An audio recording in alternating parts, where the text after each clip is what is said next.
Today is Wednesday, June 16, 2021. Coming up on Roland Martin Unfiltered, nearly 50 years after school prayer was banned, Florida Governor Ron DeSantis is changing that for Florida students. Georgia pastors are here in D.C. advocating for voting rights. We'll talk with one of the organizers. Also, Texas Democrats are still on Capitol Hill trying to get Senate Democrats to move on the For the People Act. Also, the Juneteenth Legacy Project historian Sam Collins will join us to talk about Juneteenth one step closer to becoming a national holiday. We'll also tell you about Black Voters Matter and their Juneteenth Freedom Ride from Mississippi to the nation's capital. Plus, an update on Brennan Walker, the young man who was shot while trying to get directions to school in Florida. Plus, we'll show you today's crazy-ass white woman losing her mind in a clothing store. It's time to bring the funk on Roland Martin Unfiltered. Let's go. He's got it. Whatever the biz, he's on it. Whatever it is, he's got the scoop, the fact, the find. And when it breaks, he's right on time and it's rolling. Best believe he's knowing. Putting it down from sports to news to politics. With entertainment just for kicks, he's rolling. It's on go, y'all. It's Roland Martin, Rolling with Roland now. He's funk, he's fresh, he's real, the best, you know he's Roland Martin now.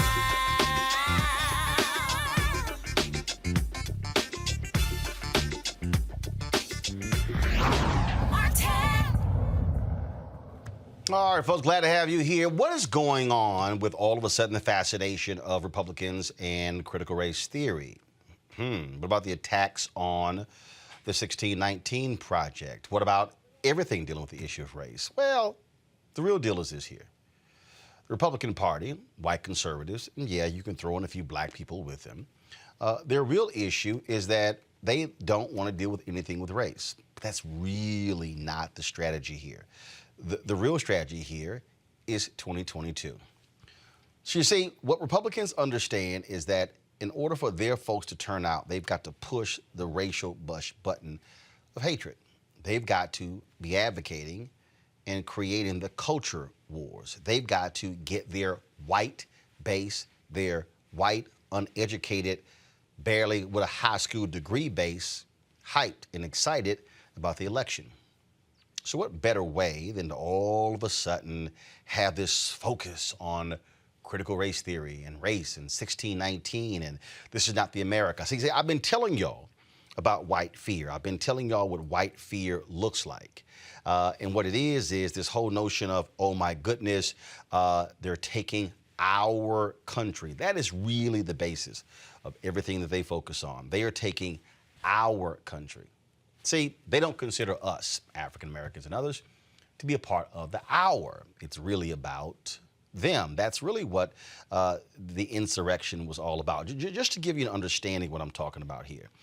Now they're fashioning this whole thing, and this is a pretty good one here, that the insurrection that took place, you know what, that really was something the FBI made up. No, seriously, that it really was the FBI making this thing up. This literally is Tucker Carlson making this point. Watch this. Actually, every single case, they were FBI operatives. Really? In the Capitol on January 6th. For example, one of those unindicted co-conspirators is someone government documents identify only as Person 2. According to those documents, Person 2 stayed in the same hotel room as a man called Thomas Caldwell, an insurrectionist, a man alleged to be a member of the group the Oath Keepers. Person 2 also, quote, stormed the barricades at the Capitol on January 6th alongside Thomas Caldwell. The government's indictments further indicate that Caldwell, who, by the way, is a 65-year-old man, this dangerous insurrectionist, was led to believe there would be a, quote, quick reaction force also participating on January 6th. That quick reaction force, Caldwell was told, would be led by someone called Person 3, who had a hotel room and an accomplice with him. But wait, here's the interesting thing. Person 2 and Person 3 were organizers of the riot. The government knows who they are, but the government has not charged them. Why is that? You know why. They were almost certainly working for the FBI. So FBI operatives were organizing the attack on the Capitol. on January 6th, according to government documents. And those two are not alone. In all, Revolver News reported that there are, quote, upwards of 20 unindicted co-conspirators in the Oath Keeper indictments, all playing various roles in the conspiracy, who have not been charged for virtually the exact same activities, and in some cases, much, much more severe activities as those named alongside them in the indictments. Huh? So it turns out that this white supremacist insurrection was, again, by the government's own admission in these documents, organized at least in part by government agents. Are you shocked? We're shocked. We shouldn't be shocked. Because in March, the FBI director admitted that the Bureau is infiltrating as many dissident groups that oppose the regime as it possibly can.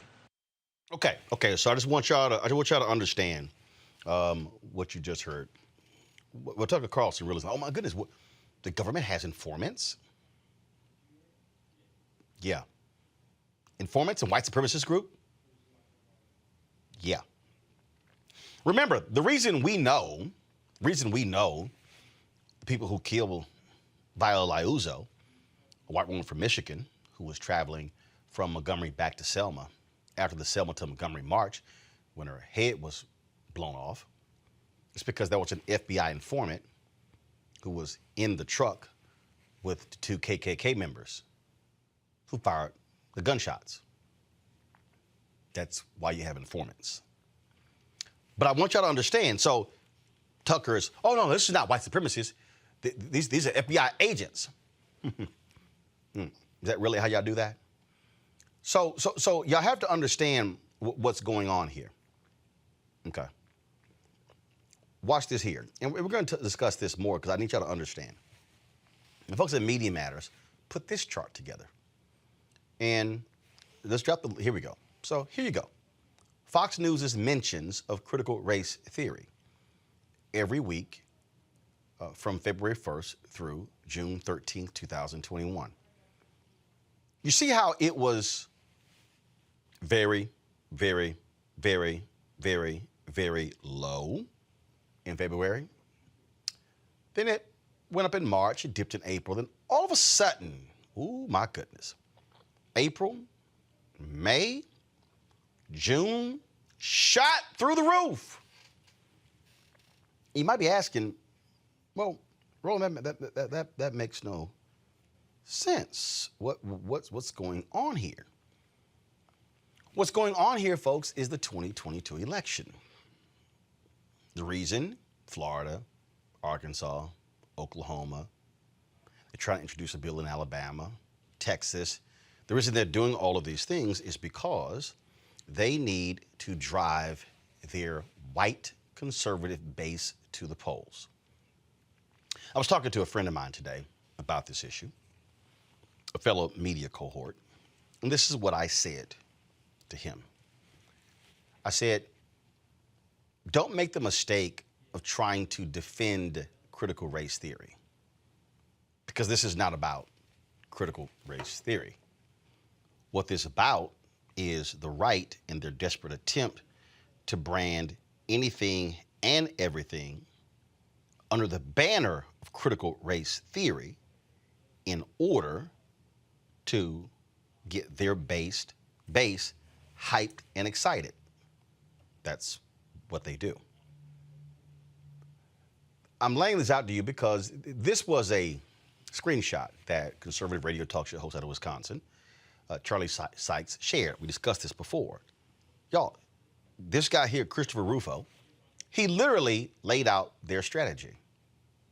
Look what he said.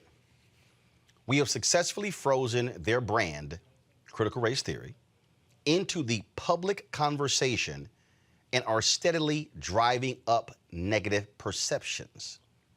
We will eventually turn it toxic as we put all of the various cultural insanities under that brand category. Here's the key. The goal is to have the public read something crazy in the newspaper and immediately think critical race theory. We have decodified the term and will recodify it to annex the entire range of cultural constructions that are unpopular with Americans. Now allow me to deconstruct what he just said. Go back to it. The goal is to have the public read something crazy in the newspaper and immediately think critical race theory. What does that mean? And people who watch Fox News, OAN, Newsmax, listen to conservative talk radio, they really are dumb. They really are low information people. They really are clueless. So whatever they're told, they'll believe. That's why you had 121 idiots who signed up to speak against critical race theory at the Loudoun County School Board, even though the principal said, we don't teach it. That's why you've had other educators say the exact same thing in school districts all around the country. That's why when I was debating that crazy sister from Florida yesterday, who could not even identify critical race theory. Oh, let's ban it across the state. Because one teacher said something to your child. See, again, her deal was, oh, that's critical race theory. So when white conservatives hear race, what Rufo is saying, we want them to think bad, bad, bad, critical race theory. That's why when AL.com, and you heard Doug Jones on yesterday talking about Alabama state rep who was introducing a ban on critical race theory. When he was asked the question by AL.com, define it, he couldn't because they're clueless. See, I need y'all to understand why you have to study the competition. I do. Roger Ailes was sadistic, crazy, and demented, but he was brilliant. He was. Because he understood how gullible white conservatives are. He knew if we just keep telling them over and over and over again, they'll believe it. Please show the Fox News chart again. See, Ailes is dead, but this is the Ailes strategy. If you keep repeating it over and over and over, you're driving it into the consciousness. Now go to the Christopher Rufo tweet right here. You see it right here. The goal is to have the public read something crazy in the newspaper and immediately think critical race theory. Now, Steve Bannon actually articulated this. See, this is why you have to listen to what people say. You have to literally listen to what they say. Steve Bannon said himself, this is our strategy. We're going to do something on the right. We're going to talk about it, hype it up. Then we're going to then challenge mainstream media why they aren't covering it. And they know how scared and skittish the white executives in mainstream media are. And what they'll then do is they'll then cover it when that was never their intention. And so essentially what white, and I'm going to be very clear, what white right-wing media does is what they do is they gin up an issue, force mainstream to follow them with the issue. And what they then do is they then go, why aren't you covering it? And so mainstream then starts covering it. And they stand back and go, mission accomplished. See, the way mainstream media should respond to this is, we're not covering that BS. Next. But see, they're scared of tweets. They're scared of being criticized. Oh, we've got to cover this. That's really what they do. That's how they operate. So what I keep saying to people is, you have to learn to go on the offensive, not the defensive. So all these people out here, this is exactly what they should do. No, we're not going to discuss critical race theory because y'all can go to hell. Because the whole premise of this whole discussion is BS. Next. No, 1619 Project is not critical race theory, so shut the hell up. Next. So you have to be very cognizant of what the game is. And see, part of the thing is, too many people respond emotionally to things that go on. They respond emotionally. They don't listen and pay attention and then try to understand. What was the quote that I gave you from Bill Duke in the movie High Flying Bird? They invented a game on top of a game. And that's what all of this is. My panel, A. Scott Boland, former chair, National Bar Association Political Action Committee. Robert Patillo, Executive Director, Rainbow Push, Coalition Peachtree Street Project. Monique Presley, Legal Analyst and Crisis Manager. Robert, I keep trying to explain to people, you have to be smart and understand how do you counter the racial bigotry of the right. Donald Trump's entire election, him descending those stairs and coming out, lashing out, the Mexicans, and they send their criminals over here and they're raping people. It was creating this thing in the mind that was of these white voters. That's right, that's right. Finally, somebody who's speaking for me. I got to listen to the language. So then you take a Fox News, who's all about how do we maintain dominance in terms of making money. They know how utterly gullible and dumb these people are. And they will just lead them astray wherever they want them. And see, Democrats and progressives have to learn not to take the bait, and then you now are allowing them to define your conversation, your discussion, your narrative. No, you got to learn not to chase them down the rabbit hole, Robert.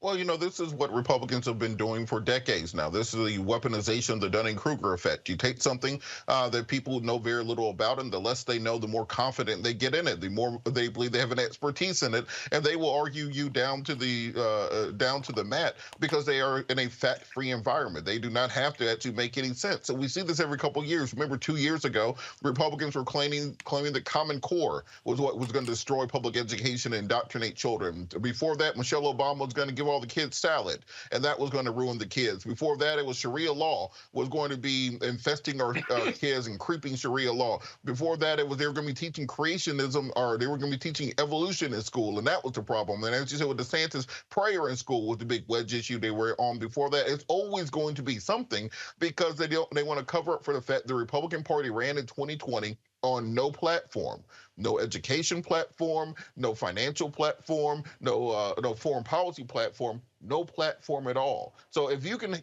take all these conversations about public education and turn them into critical race theory, instead of talking about the fact that Republicans have been trying to defund public schools for a generation now, or bust teachers unions, or DeSantis bring prayer back into school, or get rid of all mentions of race and racism in education, well, then now they have won, because any minute that you're talking about a fake problem that isn't even taught on anything besides the graduate and law school level, well, now we're not talking about the disparity in funding between white schools and black schools in given school districts. We're not talking about the digital divide, where black students during coronavirus often did not have access to the same levels of wireless connectivity and technology so that they could keep up. Where they're not talking about the way that students regress during the course of the pandemic, so they're coming back to school in the next fall at a lower reading level than they left at. They don't want to talk about any of those actually important issues. So these same people who are out here raiding these school board meetings,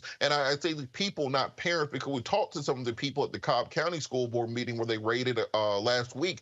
Of the 10 people we talked to, not a single one actually had a child in the school, in the school district, and of the 10, 6 of them were from outside of the county. And they just kind of come in to raid these meetings to divert attention away to what they want to talk about. So the best thing to do, you can't logic with them because their arguments aren't based on logic. You can't present facts to them because it's a fact-free conversation. The best thing you can do is ignore them and change the subject to something which is actually germane to the conversation on education, which they have demonstrated they don't care about because they have no because they put forward no platform in 2020. And see, Monique, again, you always have to follow the money. So perfect example.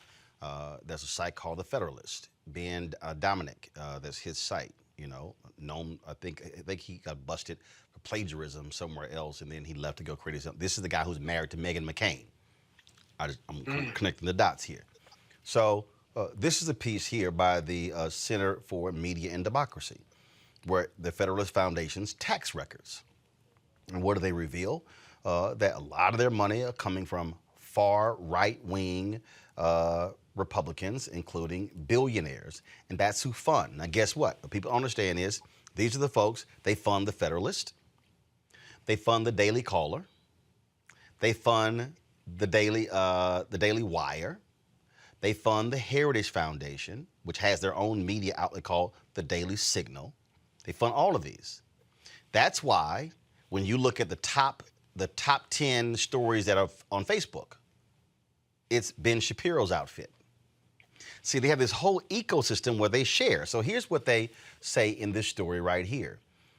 They say in here, the Center for Democracy has obtained the first 990 tax filing of a new nonprofit linked to the right-wing digital publication, The Federalist, as well as the most recent filing from the Real Clear Foundation, another media nonprofit that has ties to the Federalist. For years, many have wondered who funds The Federalist, which publishes far-right content, including vigorous defenses of Donald Trump, coronavirus conspiracy theories, and racist posts that previously fell under a black crime tag. Then you go through this here, and you see right here, money coming from the Ed Uline Family Foundation, the conservative funding vehicle Donors Trust, and the Thomas W. Smith Foundation. Now, you might say, Fred Uline, you ever seen the shipping company Uline? Well, that's him. So when you use Uline, you're funding his pockets. So look at the amount of money that they've given. $500,000, $850,000. So he says right here, CMD previously reported that, let's take Real Clear Foundation, received $5.1 million from the Donors Trust, $850,000 from the Ed Uline Foundation, and $450,000 from the Thomas W. Smith Foundation. Now, Real Clear Foundation is the site Real Clear Politics, which a lot of media people go to. So the reason I'm laying all of this stuff out, because people need to understand, Monique, the sophisticated strategy of far-right donors and what they've done. In fact, what this story shows right here, the DeVos family as well, you can go down here. Ed Uline says right here, Uline is one of the Republican Party's most prolific political donors, having given $65 million to conservative outside spending groups, including the pro-Trump America First Action. Now, for the people who are watching this show, and they might go, okay, Roland, fine, Real Clear Foundation gets $5.1 million. Here's what I need people to understand. And I've said this before. Let's say I was given $5 million by someone. If I decide, I could then say, I'm going to, now listen to everybody. Y'all, I need y'all to hear something. This was the Federalist Foundation, the Real Clear Foundation. So these are nonprofits, so they're getting tax write-offs for these donors. If I was given $5 million, I could go hire 20 reporters and pay them $100,000 each. That's $2 million. I could then hire me 5 editors at $150,000 each to oversee the 20 reporters. And so right there now at $750,000. So now I could hire 25 staffers from $100,000 to $150,000 and spend $2.75 million, and I still have $2.25 million left over. What kind of damage or what kind of positive things I could do with that? This is what this infrastructure is doing. And so this is who is driving the whole critical race theory discussion, the whole 1619 Project attack, because their whole deal is if we can ramp up white fear, white grievance, they're going to come out to the polls. And I guarantee you, write it down, every Democrat running next year is going to get asked, do you support critical race theory? Do you defund the police? Watch it happen. Mm-hmm. Monique, your thoughts on this whole ecosystem that we're actually up against? Well, I was going right for the point that you last made, which is when we see the tactics and the methods that are being used, then it really isn't just, oh, that's terrible. The people with money and who are white are using their white supremacist tactics and economics and in politics in order to control things again. It's very obvious, especially from that article, that we have the power to do the same thing or more. So then the issues become, do we know that we have it, and are we willing to use it and wield it? Because we have individual donors in our community and also people who are true allies of our community who can do the same thing. And then we have collectively the same dollars that we are putting out in the economy in other areas and in other industries, we have it to do this. And I'm hoping that the people who are listening and watching understand that those criticisms that they throw all the time, whether it's you, Roland, or anyone else who's asking for money to fund our freedom and to fund our information and to fund our cultural advancement, that no, CNN may not be asking directly for money. ABC might not be asking directly for money. Fox might not be asking directly for money. But look at what these dwellers, these underbelly organizations of the far right are doing. They're the ones that are getting the tax-free dollars, mind you, and creating the stories way in the sewers. And the next thing you know, we've got people on mainstream media who are over and over again saying CRT and critical race theory and not even bothering to define it or to challenge the people who are challenging it. So I'm hoping that people will understand, the media that you watch, if you turn on your TV, you pay a cable bill for that, you pay electricity, whatever you have, Wi-Fi you have to pay to get that, but it is also funded elsewhere because those stories are coming up through a pipeline. Isn't it worth it, y'all, for us to fund righteousness the same way these people are funding evil? Scott, I'm going to go back to this article. Scott, I'm going to read this to you. In 2019, Donors Trust. Now, Donors Trust is called the dark money ATM of the conservative movement. This is a donor-advised fund sponsor that Republican billionaires such as Charles Koch, Robert Mercer, and the DeVos family use to donate millions of dollars to conservative causes. When they contribute through Donors Trust, their identities are shielded from the public. In 2019, Donors Trust gave $1.5 million to the foundation behind white nationalist hate group VDARE, the largest known donation to a white nationalist group in the U.S. It also gave $10,500 to the New Century Foundation, which funds Jared Taylor's white nationalist magazine, American Renaissance. In addition, Donors Trust regularly funds anti-Muslim and anti-LGBTQ hate groups, having poured over $3 million into these organizations in 2018, as CMD reported. See, so at Donors Trust, its board of directors determines the nonprofits that are eligible for its charity, so the group's leaders approve these extremist groups. So what you're dealing with here, Scott, and these people have ties to ALEC, and so what you have is just this web that these Republican billionaires are funding. And so I need people to understand, when you see these stories crop up, when you see how they sort of germinate, okay? They don't start at Fox News. They start among these sites here. See, Scott, they love attacking Facebook, but the Facebook algorithm actually rewards them, and so they're attacking what they love. That's why they always say the media is too liberal. I said if CNN went out and hired 1,000 conservatives tomorrow, they would still say the next day, "You're still liberal." Understand the strategy. Everything that you're seeing, what you're seeing, is all tied to ginning up white people to get them angry and upset to turn out in large numbers in 2022.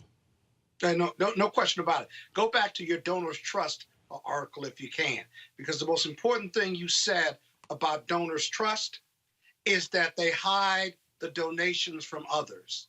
Super important. They don't even have the courage to stand up and say, I'm supporting white nationalist groups who commit violence and are insurrectionists against the Capitol. That's the first thing. The other thing they do, Roland, which is really, really important, is that when George Soros or LeBron James does the same thing for democratic progressive causes, if you will, they're highly critical of them. Or if whether it's Bezos or whether it's Bloomberg, they're highly critical of those monies that are given to truth-seeking organizations, to progressive causes, to causes to eliminate police brutality or eliminate discrimination in this country. And so what we need our supporters, just intelligent people, to do is to use their intelligence, if you will, and to reject any dumbass ideas when they read this stuff and outright reject it.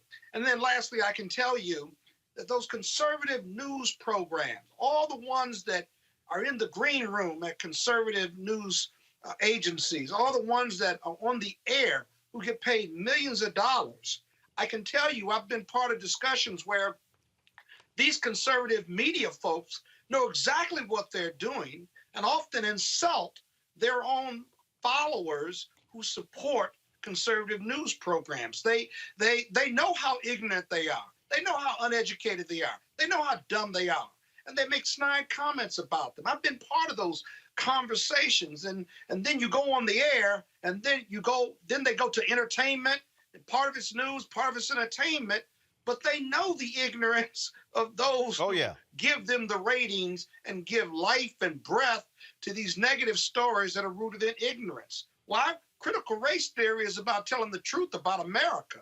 And we got like 30 states who want to bar critical race theory, undefined by them, of course, but telling the truth about systemic racism and the history of slavery. You don't want to teach young kids in public schools the truth, where you've got a fundamental problem with the basis and foundation for that type of legislation. So it's overwhelming. Democrats got to get smart, and we need some Democratic political gangsters to fight back against the Republican gangsterism that you've been discussing the last 10 or 15 minutes of this show. Well, I think part of the problem is you have billionaire Democrats who don't know how to fight, don't want to fight.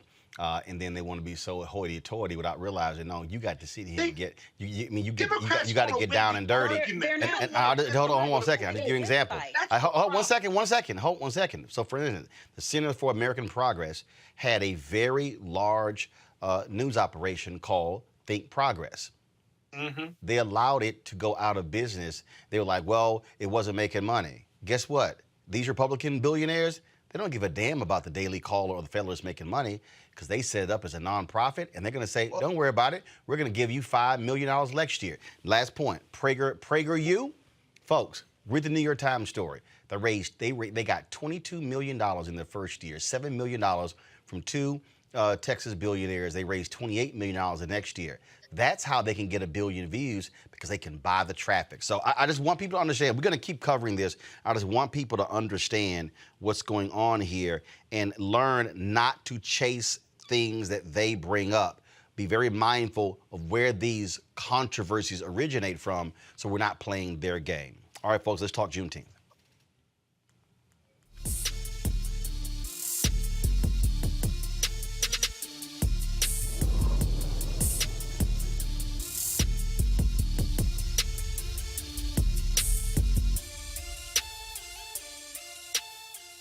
Juneteenth, of course, is the date that Texas slaves found out they were actually free. It's celebrated every June 19th, of course, which is this Saturday. Now, we are one step closer to Juneteenth becoming a national holiday.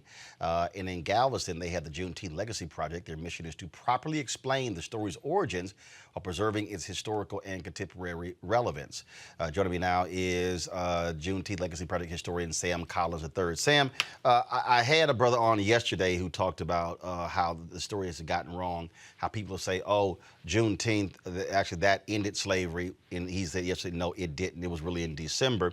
Juneteenth is specifically tied to when slaves in Texas were told. Yes or no? Yes, when Gordon Granger arrived here on June 19, 1865, and issued General Order Number 3.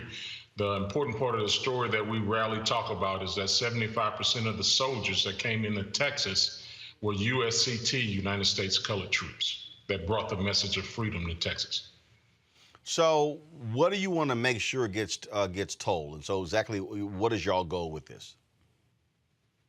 To expand the narrative with this 5,000 square foot mural that's on the side of the old Galveston Square building, painted by artist Reginald Adams and his team, the creatives, Kadavian Baylor, Dantrell Boone, Joshua Bennett, Cherry Meekins, and Samson Adenube. We want to expand this Juneteenth story and tell it in a way that is more complete, to tell the full American story, because too many people don't know that the USCT were walking the streets of Galveston and spreading the message of freedom. First and then of all, went on out into Texas. one of the things that I'm already seeing and people are talking about, obviously, all of a sudden, the Congress embracing Juneteenth. And yesterday, what Karl Mack said yesterday, and I agree with, is that what we have to do is we got to make sure that we control the narrative. I've always said my issue with around MLK days when these folks, especially these Republicans, all of a sudden start dropping their MLK quotes and things along those lines, and they turn MLK into this sort of civil rights bobblehead, as opposed to showing how he was a strong, moral, courageous freedom fighter.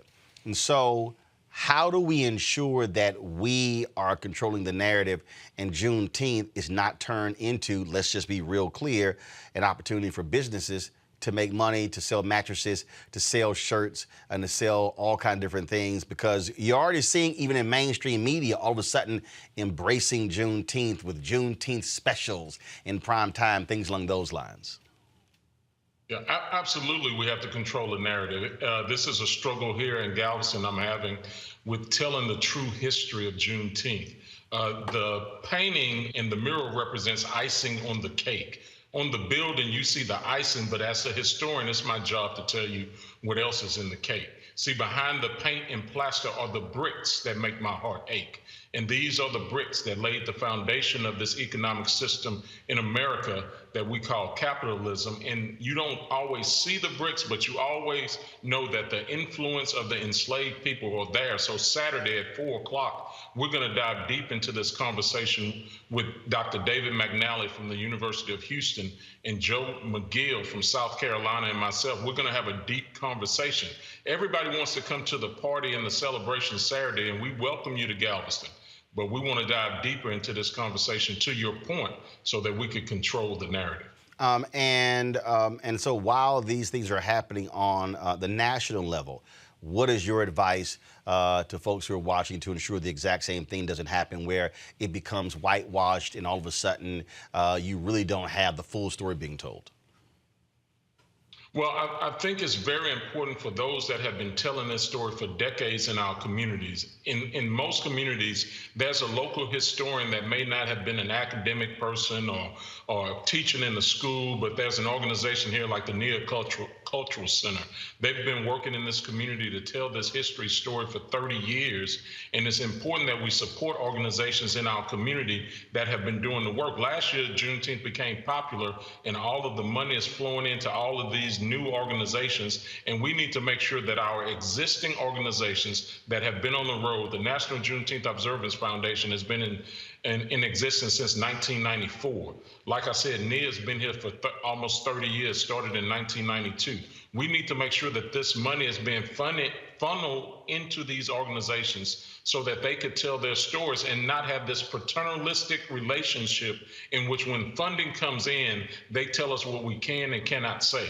We have to create our own platforms and tell our own stories, stand flat-footed and tell the truth. I would rather fast on my feet than eat steak on my knees. So be careful taking funding that is going to require you to be quiet. Remember that you must speak up and speak truth to power in this moment. All right, Sam Collins, we appreciate it, man. Thanks a lot. Thank you. Monique, I want to go to you on that particular point when I talk about, again, controlling the narrative. You're from Galveston, so other than me, you're the other Texan here, and again, we can already see the wheels turning. We can already see. I'll give an example. That was a major bank that was going to want to do this big Juneteenth initiative. and it was really unclear what the hell it was. And so we laid out really an informational piece, number of different things. Then it was like, nah, we're just going to sponsor an event. And I just start laughing. I'm going, I guess y'all ain't really serious about this whole deal. That's the whole other piece, making sure that this doesn't turn, oh, I got a day off. No.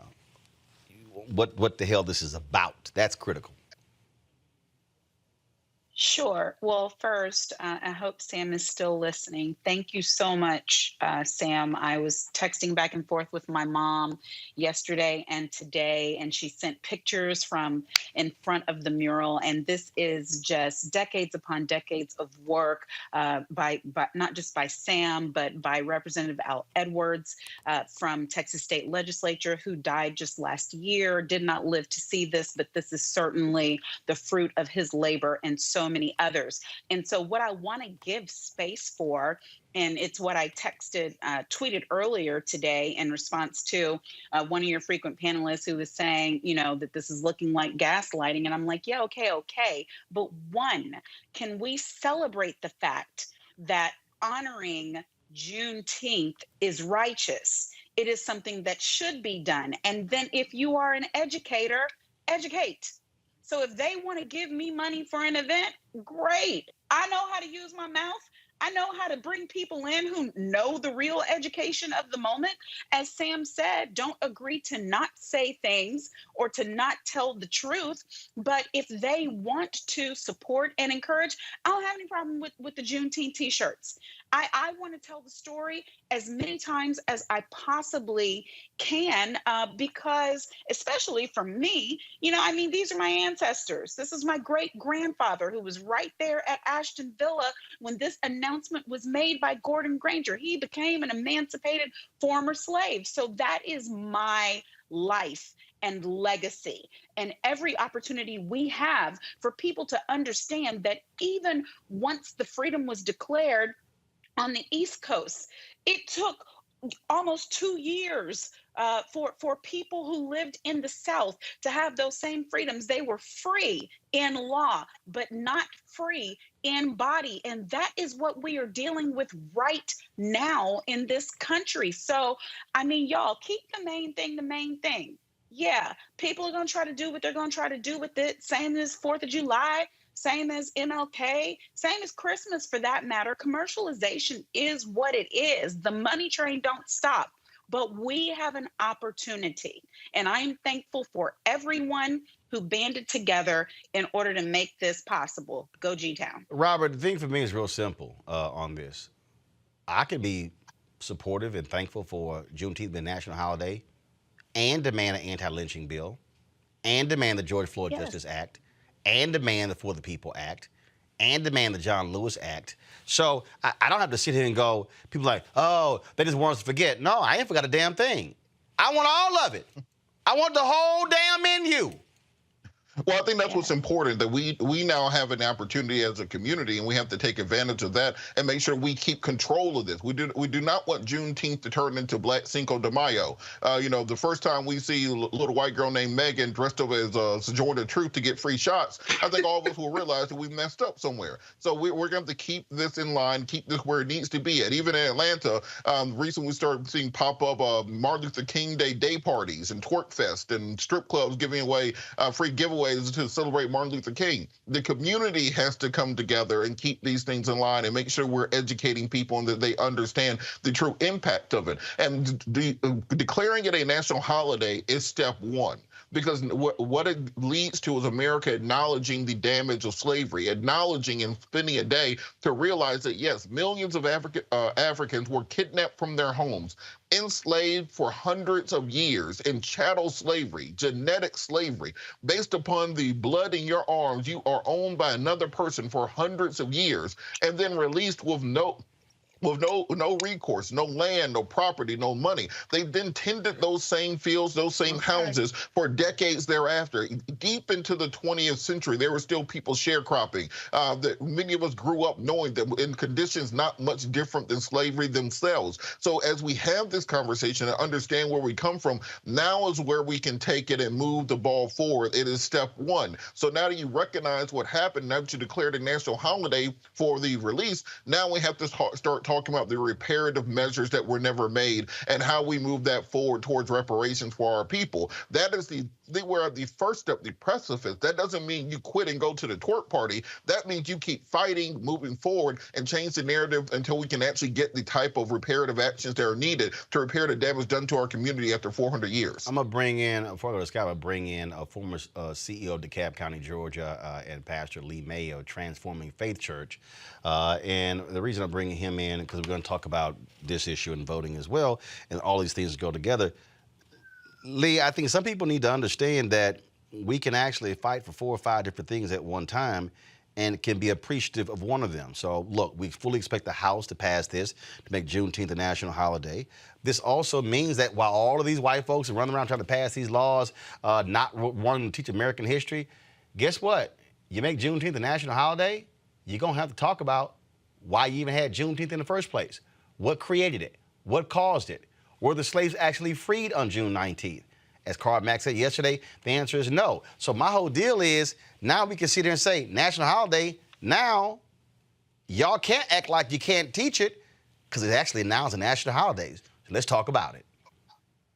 Yeah, man, we can walk and chew gum at the same time, man. We can deal with issues of the reality of the history of this nation. We can deal with things like reparations. We can deal with voting rights. We can deal with just things that are connected to the Black and brown experience in this nation. So, you know, we all this stuff that's going on, we don't want people to get it twisted. We still need to be fighting for all the issues that affect our community. That's why, you know, I've been here in Washington, D.C., fighting for free and fair elections in our country. You know, I'm from Georgia, and we led, unfortunately, this voter suppression, and I say we loosely because I didn't have anything to do with it. We were trying to fight against it, but all of these voter suppression laws, and we know what the cure is. The cure is federal legislation that will protect our vote and expand opportunities for people to access the ballot box. So, man, we've been here pushing. We've been here fighting. Yeah, we were here when they voted for that Juneteenth resolution and all that. And that's good, that's fine. But isn't it ironic that at the same time the Southern Baptists are dealing with a resolution to fight against the teaching of critical race theory? Man, it's just every time we take some steps forward, we see that there are steps to push us back. So, but we have to keep fighting. We have to be proactive with our approach. And that's why we've been here in Washington, D.C. Pastors, man, pastors from Georgia and also from around the country, making our voice heard and taking it to those decision makers who can really make a difference, man. Scott, the reason I pull all these things together, I think about this very issue in terms of what's going on in the country right now, and I think about how folks don't want certain things to happen, how they don't necessarily want us to deal with all of these issues that are going on. And my point is just very simple. Look, you can't sit here and ignore it. And that's why Republicans, I think, were really so angry when folks in Georgia were calling this, Jim Crow 2.0. They were really upset because of that very thing. While Scott's going to answer this, y'all go to my computer screen. The House is actually voting on the Juneteenth bill as we speak. Scott, go ahead. Well, let me tell you the problem with everything that's being said. I can't tell whether you all are bragging or complaining about the passage of this bill. I'm sorry. Well, actually, that means you can't pay attention. No one is sitting here. No, not one person is complaining. Black people. Not one person is complaining. On this panel, barring the pastor, is you have a national holiday for Juneteenth. You're complaining about commercialism. Hold on, stop. What the hell are you talking about? Did you not hear what Monique had to say? Stay committed to the cause, yes. But you're about to have a national holiday. You're in a capitalistic society. You're going to have commercialism. Well, guess what? Celebrate that. No, Scott. No, hell no. Use your view. No, hell no, Scott. No, Scott. Actually, actually, Scott, actually, Scott, you're not paying attention. Actually, actually, the problem, Scott, is you fell asleep. Actually, My Scott, goodness, you confused people. Scott, you probably Are you bragging or complaining, Scott, you're Roland? confused Are you because you bragging fell or asleep. complaining? You're confused because No, you I fell didn't fall asleep. asleep. What I said is, heard we what must you control said, the narrative. We the must brother from control Atlanta heard the what he said, too. narrative. And it's the And same. I was confused. I couldn't tell whether you liked Juneteenth or didn't like Juneteenth. Well, that's pretty 'cause it stupid. came with all these other issues that you want to complain about. Well, that's pretty stupid if you couldn't figure out. It must be pretty stupid if you couldn't figure out if I support Juneteenth being from Texas. That's about the dumbest thing in the world. I mean, I know you're a capital, but damn, don't be that dumb. I'm from Texas and support it. What I'm saying is, Pastor, what I'm saying is here, Pastor. What I'm saying, Pastor, is here. What we have to do is control the narrative. Because again, if we allow other folks to define, and I'm using MLK as a reason, we go to these events, and I even tell black people, stop just quoting two MLK speeches. He was deeper than that. So my deal is, when you lose the essence of the event, you let somebody else control the narrative. It ain't hard to say control the narrative. Pastor, go ahead. Well, can we stop and have a I word said of prayer pastor. first, y'all? I said Scott, you're not a pastor. Can we stop and have a word of prayer? That's not fair. That's Scott, let me help you out. When I say pastor, I'm referring to somebody who's actually a pastor. Uh-oh. Your ass ain't a pastor. You ain't even a deacon. Pastor, go right ahead. You ain't even an elder. Christian, so I'm gonna let the pastor go. No, you're not gonna let the pastor go. I'm gonna he gonna talk because I gave the directive. Pastor, go ahead. I agree with your directive. I agree with it. Yeah, of course you do. I think, Pastor, go ahead. One, I think y'all need a resident chaplain to be the referee between y'all. Number one, but I believe here's what I think, y'all. Inevitably, this happens with human nature. Period. It definitely happens in our community. We take issues. We take things that have this pure kind of thing around it, and inevitably, human nature is to commercialize it. Is to pivot away from its original meaning and all of that. And with the passage of this, if this does become this federal holiday, I think we have to be focused on what it really is about, man. We can't veer off and go down this commercialization kind of road, this monetization of it as well. We need to hold it as an opportunity to discuss for this nation what this really means, man. This nation has a history that goes counter to what we like to communicate publicly. You know, we like to tell the good, sweet nothings about this nation's origins, about how we were founded and all that. And this nation, particularly its leadership, likes to skip over the fact that we stand on stolen land. You know, that we used forced and violent labor to build this nation, and have not done what the Bible calls for us to do, which is to offer restitution for our sins. You know, and we have to, this whole federal holiday, honestly, y'all, I don't think one way or another about it. It's if it passes, which it looks like. It's going to pass. It's going to pass. It's going to pass. If it passes, or when it passes, those who understand the background, the history of this nation, man, we have to make sure that we continue to educate. Look, in the Bible, in the Old Testament, I think it was in the book of Judges, it says, there arose a generation that knew not the God of their fathers. What does that mean?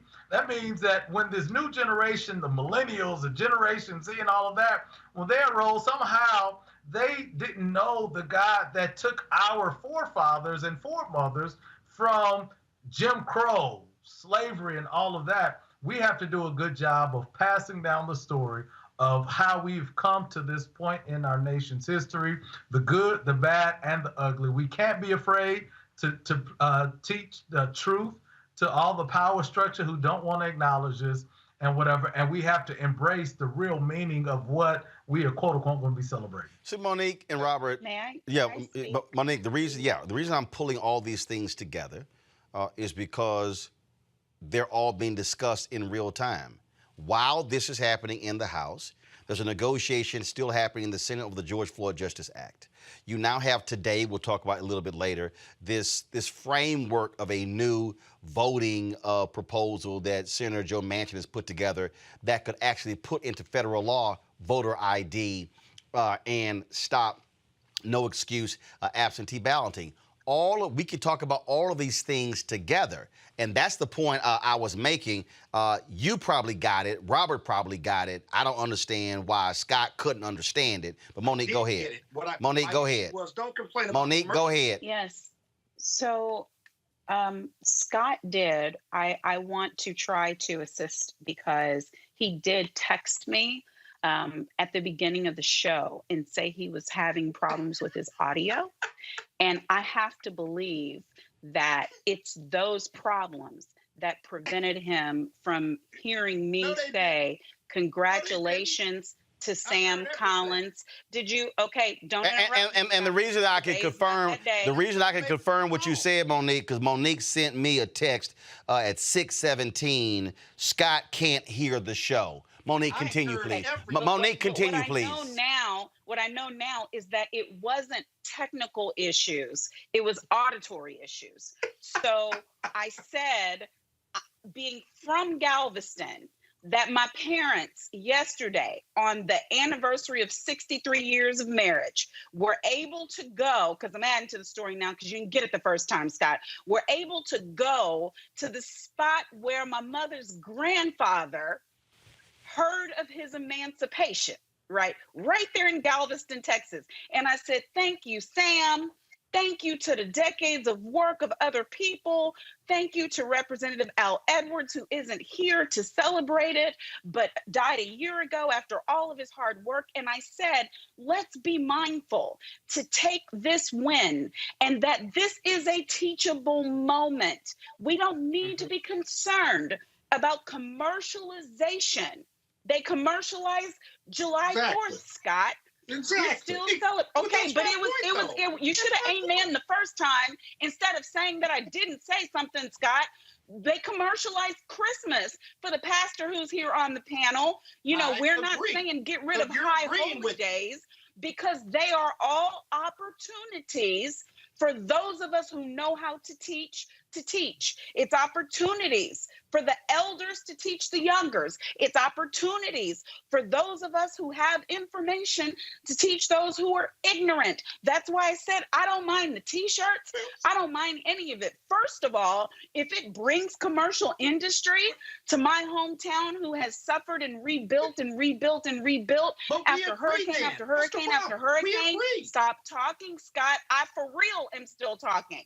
If it does that, then I am in favor of it. But Scott, you agree, but you missed it. All I'm trying to do, because if you missed it, then maybe somebody else missed it like you, is say, guys, don't allow our cynical nature where anytime we get anything good, we know that something else bad is around it and they're gaslighting and etc.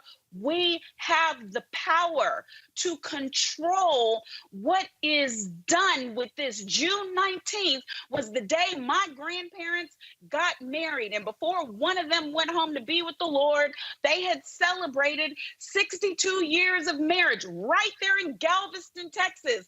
They moved the property from where my grandfather was a sharecropper down to a block from where my parents still live. So listen to me. I done been in every Juneteenth parade. I've twirled batons.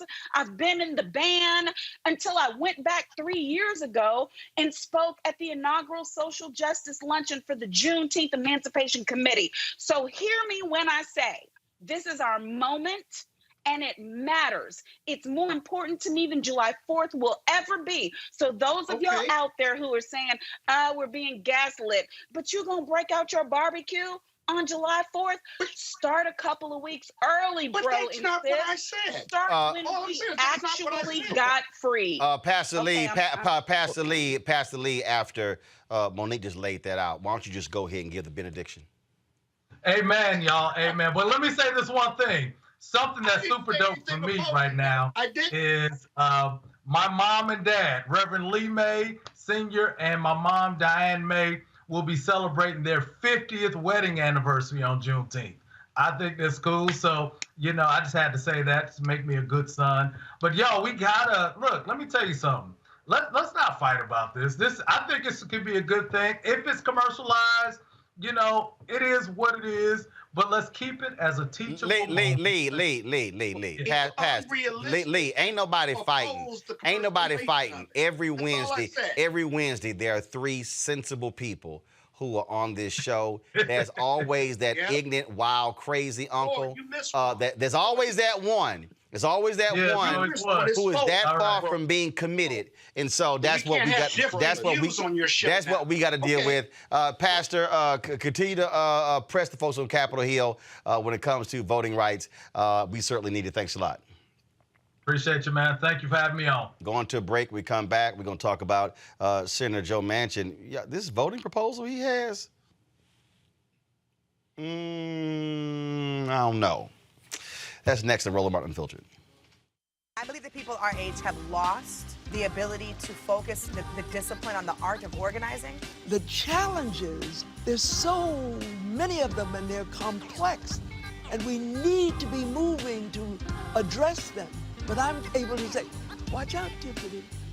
I know this road. That is so freaking dope.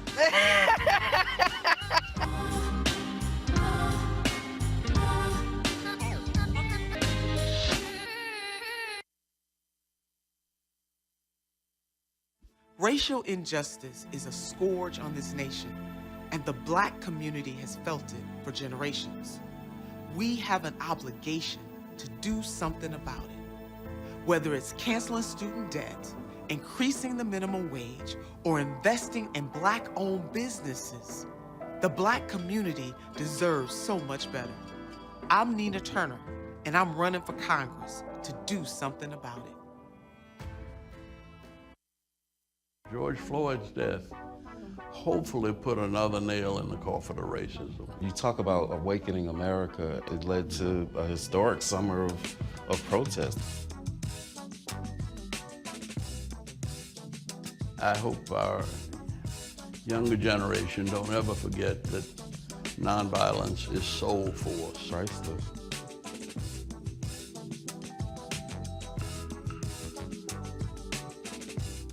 Y'all, join the blackest bus in America and hundreds of organizations on a freedom ride for voting rights. From June 18th to June 26th, join our caravan for rallies in cities and states from Louisiana to Virginia. And on June 26th, you can join us in Washington, D.C., or host a voting rights event in your own city. To learn how to get involved, text Freedom Ride to 797979.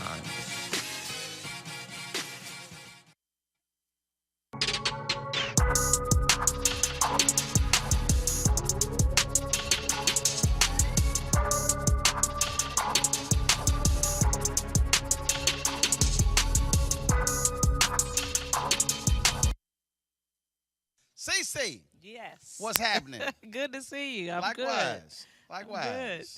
Down here, all this black love. Yes, yes. It's amazing. I'm glad to be here. Well, it's all, I tell people all the time, if they have never actually experienced, this is my 9th consecutive Essence Festival. It used to be Essence, I'm sorry, it used to be Essence Music Festival. That's now right. It's just Essence Festival. That's true. 9th consecutive. And I really tell people, it is just something unique about black love and how we are received by our people here. Pretty amazing. Pretty amazing. I would agree. Whenever you're received by your own people, your own cultures, I don't think there's anything that compares to that. Mm-hmm. And to see us all doing something together in unity, having fun, enjoying the weather, enjoying the different gifts and talents that come out of what God has given us, it's a great thing to experience. And they also all think they're your cousins. You know, they've seen it. Oh, like, of course, hey, David. Yes, that's what I love about it. Right. It's no strangers. At all. And I know they know you. I know you are their best friend. They be like, "Hey, Uncle Roro, how you doing? How you doing?" Well, here's what I know people watch. Cause I end my show every day with holla. Somebody walk up to me and be like, "Holla!" Like, okay, you watch. It's always a seasoned love saint it. too. Always. She woke up by 75. She'd be like, holla. That's got to make you feel pretty Oh great. yeah, oh yeah. right? So it's always good. All good. So what you got? What you working on? What you got? Well, just finished a new record. So I have a new record now. Let Them Fall in Love is the name of it. I'm on tour. Okay. Fall in Love tour. Just performed here in New Orleans a few weeks ago. It was really great. Had a great time. Who you touring with? Just you? Yeah, just me. Okay. Just me. Got a new record, and I'm pretty excited about it. And then tonight, or should I say tomorrow, I'm a surprise guest for one of the people that they're honoring. Okay. All right. So then. I better keep that a surprise, All I right guess. then. Well, in case they're watching. Well, no, this is gonna air when it's all over. So, when it's all they'll be over, all so I good. So can you tell. can actually say who, Okay, who you surprised. Sissy. They're That's honoring right. Sissy. So they don't know. No, she doesn't know. She don't know. So I'm honored to be here. You for gonna her. get a text, girl? Where you at? Oh, I'm in New Jersey. I'm If in not, Nashville. you're gonna get it. It's gonna be your fault. Yeah, that means you can't take no pictures on social media. That's You right. can't- I'm you sitting in can't do front of anything. camera. I'm doing all that. Right. Exactly. I'm hiding. Now, what I need to know is, has BB finally learned the name of y'all songs? When we were at the Tom Jones Family Reunion, What did he do? when Grace came out, Right. remember during the concert, he was just making up words, and we were backstage, and you like, That is what were you so... doing? You like, You he's were like, I there. forgot the words, and you look like, what is he singing? You know what? It's always hard when you come out with something new. It's like you better go in there and practice. Right. And you know, BB, he doesn't think he has to practice. He was sitting there just 'Cause making it up comes words. easy for him. Most of the time, I have to work at it. He does it. It was too funny because you like. You saw it. Oh no! Because remember back afterwards, I saw it, and then afterwards, you like, what were you doing? He's like, I just forgot the words, so I just started making up stuff. He wrote it so he can just start writing something new. And you sitting there like, so when am I supposed to come in? Because I don't know what you're saying. I mean, it's not like acting where you just No. going on like, okay, I'll just wait till you finish and I go. Exactly. No. You have to be inside the music. So when you mess up, then you're in trouble. One of the things that I think is interesting that Okay. I tell people, and television is also, I think, the same. There is something about I give lots of speeches, and so I don't write speeches. You don't. I don't write them. So Okay. I literally allow for the discernment in the room where I get a sense of the feeling in the room. Wow. So, I mean, literally. I mean, I let the room speak to me. Wow. And then that dictates. So there are times when, before I speak, if the room ain't right, like I'm not saying much. I speak to everybody gregarious. Right. I'll be sitting and people are like, are you okay? I'm like, no, I'm fine. Wow. Because I'm about to kill y'all when I get up there. Because I got something to say to y'all because there's some issues in this room. So when you sing, have you ever been on that stage where you felt something in that room where you said, you know what, I need to switch up what I'm doing because I'm picking up something, Definitely. but I need to shift what my plan was. Definitely, and even speaking, you feel that. But I didn't realize this is the first time I heard that somebody that doesn't prepare at all and kind of walk in. Well, you kind of know what you're gonna do, but no, I just tell but them you let the room I just tell tell them you. how much time I got. Wow. Seriously, I've written one speech in my life. And I never read from it. Unbelievable. But literally, I can give a 15 or 20, 30, 45, hour and a half. Just by filling the room. Yeah. Wow. But yeah, definitely that happens to me a lot. You know, you have a program, but then you get there and it's like, no, I sense I need to go this direction. Mm-hmm. Or even speaking, you know. So yeah, I totally understand what you're saying, but I've never went out and just said, okay, let me just feel what's happening. I've literally That's amazing. changed my speech going, like I said, okay, fine, I'm going to settle on this while I'm sitting down. Uh-huh. I've literally changed it walking to the podium. Wow. Yeah. And that's the beauty That's of it. awesome. I'm not writing it because, I can just flip it. Yeah. But yeah. literally, and see now my wife so she gets so mad at me because she's ordained. So she's probably Baby, nervous she somewhere. been ordained 23 years. Oh, so my like when she God. preaches, she Okay. goes in this cocoon. Yeah. She like goes That's in the corner. me. I have to and work it's so like hard 2 at it. weeks. She got books. She's just all in this. You can't really Yes. talk to her. I'm Right. like, I'm sorry. So I did 3 services at the That's church. not fair. And we were going in, and she goes, what you gonna talk about? I said, I don't know. I hadn't decided. And I'm literally sitting in the pulpit, choir singing. I'm talking, they singing like right before I go up. Like the And last song. And I literally open the Bible up and go, I find a scripture, I take a half of a scripture, and then you come can up with my talk on- title, know what my points are, and boom. Oh, you know what? I'm not even speaking And to you she anymore. gets I'm with so your mad, wife. I'm on and her side. I said, baby, don't hate the gift. Don't hate the gift. Don't hate the I gift. said, don't hate the gift.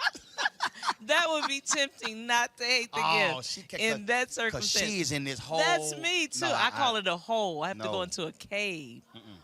Oh, you know what? Is this interview over? Because I'm done talking to you.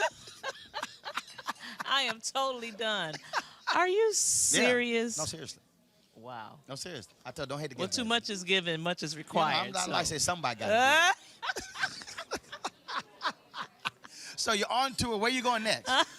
Let me see. I'm going to Grand Rapids, then Detroit. I get to go home. Okay. Detroit, and then Cincinnati, Ohio. Those are my next 3 stops. Okay. Yeah. It was always good to well, see you. good to see you too. Good chat with Even you. though I don't like you anymore. Because of the gift. Don't hate the gift. But it's Don't good hate to the gift. see you. Thanks for having me. Good having you. All right, y'all. That.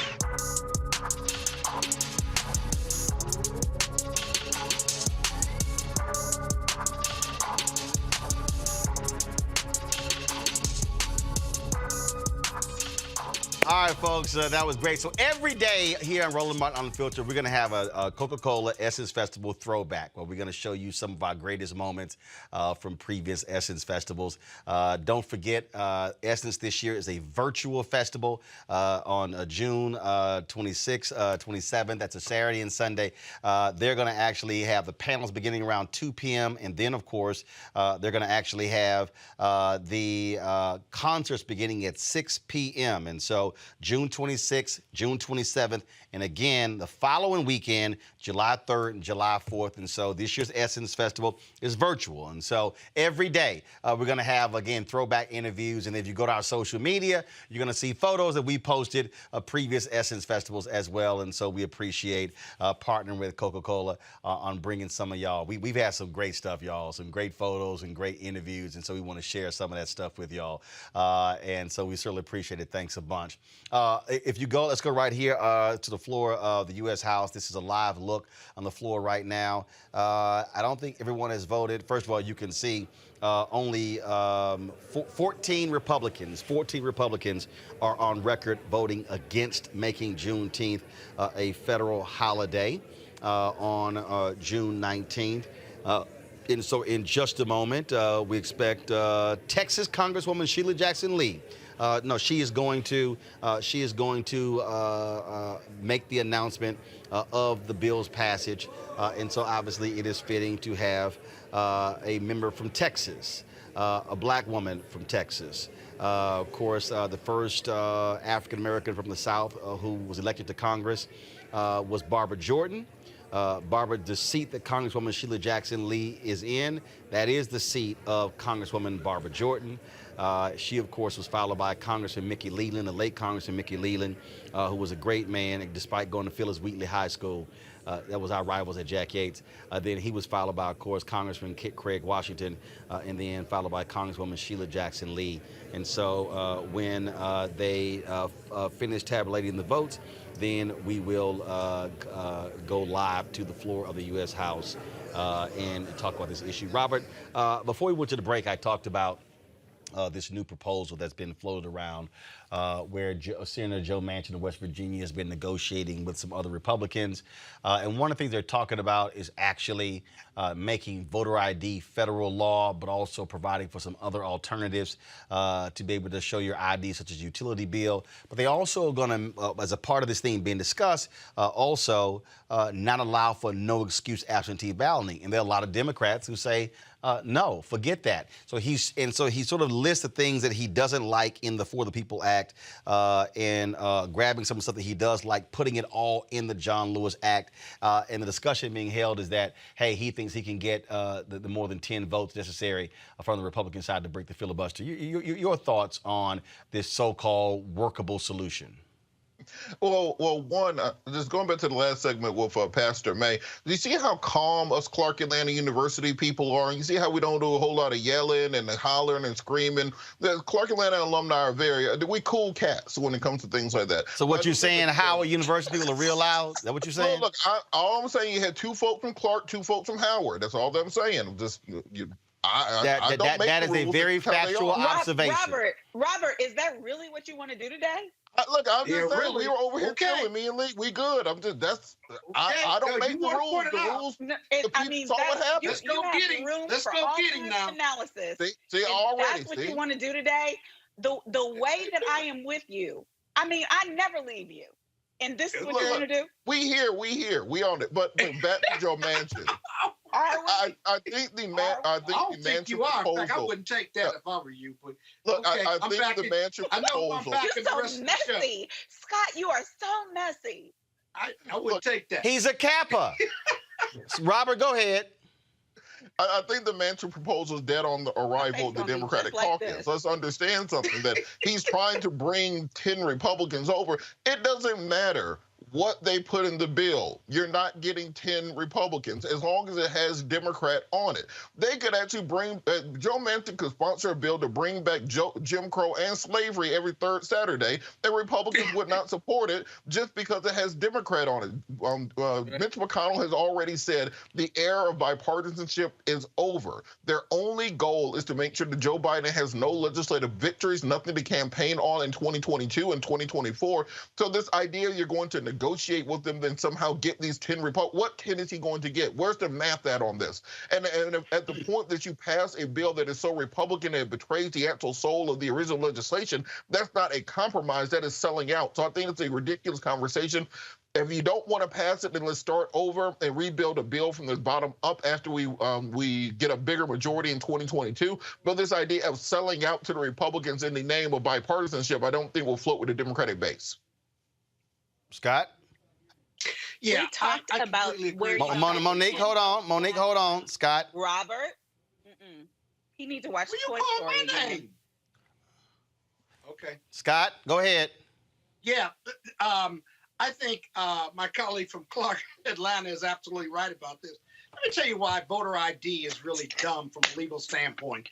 In most jurisdictions, if you don't have ID or you're in the wrong precinct, it's a challenge ballot, basically. They let you vote, and then when they go back to tally, they put challenge ballots in another bucket, and they, at some point in the next 24, 48 hours, confirm, cross-reference, and what have you, and your vote may count, or if they can't make the match, then it gets thrown out as a challenge ballot, if you will. So upfront voter ID, especially when as long as you're not registering, if you will, but you're just trying to vote, voter ID laws simply don't work. They're worse than a poll tax, if you will. And these other things that are in this bill are just contrary to what the Democratic reforms are. Because remember, the Democrats want as many people to vote as possible under our democracy and Constitution. The Republicans, because their views are not popular and they don't help America. Democrats historically, at least over the last 20, 30, 40 Allow me, years, Scott, 1 always second. Let's go to the Scott. Let's go to the floor of the House of Representatives. Go. On this vote, the yeas are 415 and the nays are 14. The bill is passed. Without objection, a motion to reconsider is laid on the table.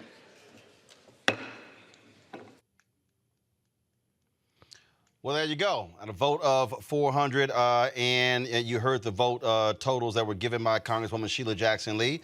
414 House members, 414 House members voted yay. 14 voted no. Those 14 are all Republicans who voted no. I'm gonna show y'all this here. Actually, if you go back, you see, go to the chamber, please. You see House members there congratulating Congresswoman Sheila Jackson Lee for that. This was a long day in the making. Folks like Opal Lee, who's almost 100 years old. She's been walking all over America, wanting to make Juneteenth a national holiday. Y'all might remember, this also was when that bullshit Trump platinum plan, even though he didn't say nothing about it last year. And remember, last year, it was Wisconsin Senator Ron Johnson who stood up and blocked it because they wanted to pass it by unanimous consent. All the other Republicans agreed with it. He wanted to be a butthole about it, and that's exactly what happened. And then this year, he finally realized, you know what, let me just sit my behind down because it don't make any sense. I do want to show y'all this here. I saw this tweet. I thought it was pretty damn funny, even for a Republican. So one of the Republicans said some really stupid comment. Let me pull this up for y'all so y'all can laugh.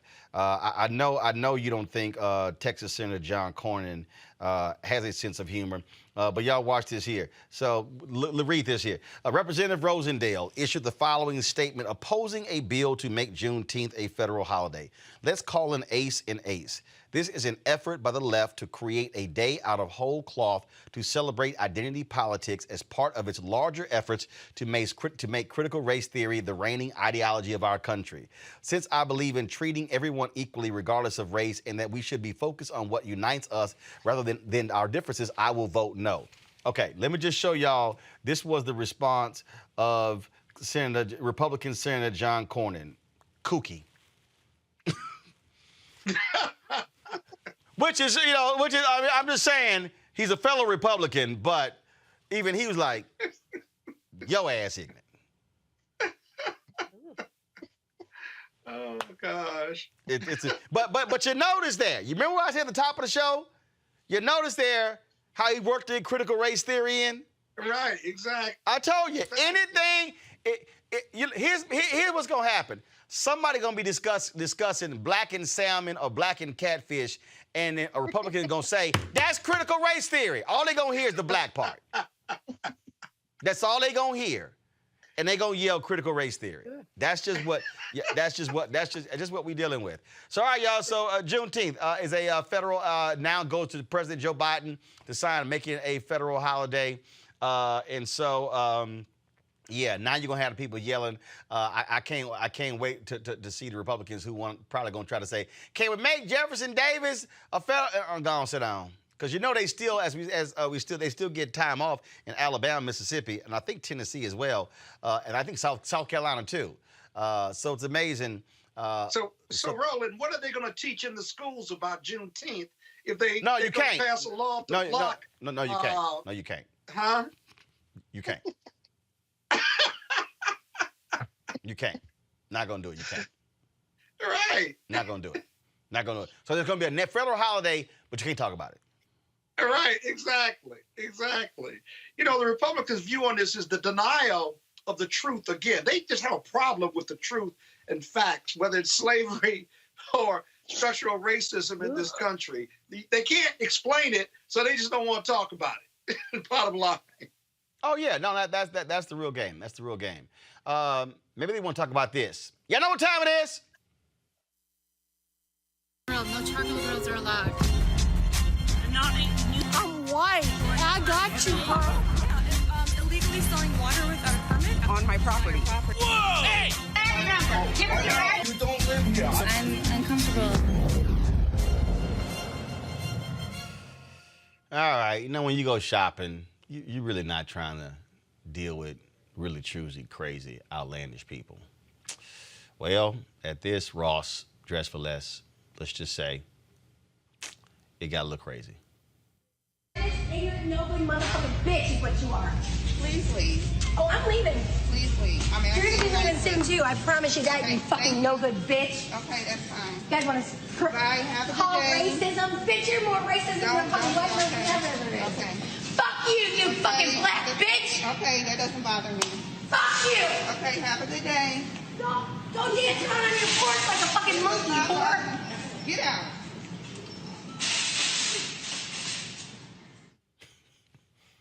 White woman call her monkey. His sister's kind of like, yeah, okay. All right. Let me, did y'all find her name? Did y'all find her name? Let me go ahead and read her name. That's her right there, Carrie Zoner. That's the one who acted a damn fool in the store. And I like I keep saying, Monique, hey, just keep the cameras rolling. And every time one of these fools act a fool and then they get fired, I'm telling you, we should have a lot of black people apply for their jobs. But Roland, what was she so mad about? I think she was mad about the mask or something. Yeah, that didn't come out in the video, but she madder than a month.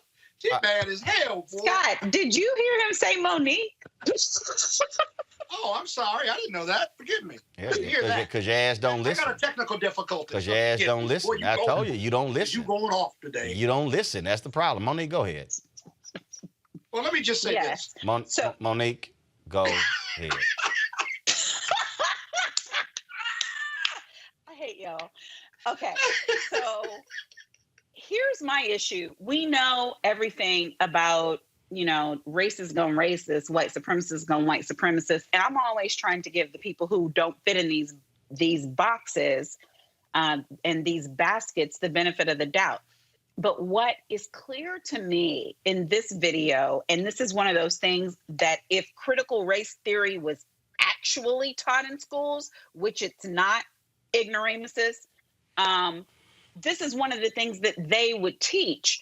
She goes from being mad to being rude to being racist. Her racism was always like right under the surface. And when she realized she couldn't yell and get her point across, then she couldn't call the employee a bitch and get her point across. She had to go for black bitch because black in her mind was an insult. Like that was a derogatory term. And then when she was still unfazed, she went for porches and monkeys and everything that she could think of. Hear me. If there is a single white person in America watching me right now, that doesn't come from nowhere, boo. That's in your spirit. That's your default setting. So you think that you just generically mad and insulted? But hear me, the people who are not racist, porch monkey doesn't just spill out. Black bitch doesn't find its way out of your mouth. It doesn't. So look at this as a case study. In your empirical class, your fictional class, CRT 101, because this is where you learn how white supremacy intersects with social construct, because that's what critical race theory is actually about. Yeah. Scott, go ahead. You got something to say? I just want to know. I'm not the host, though. About. Who gets that mad? Did a child get attacked? Was her life threatened? But she went right there, as Monique said, with the social construct and racial theory. I just don't know why people get so mad about it. Where's she work, Roland?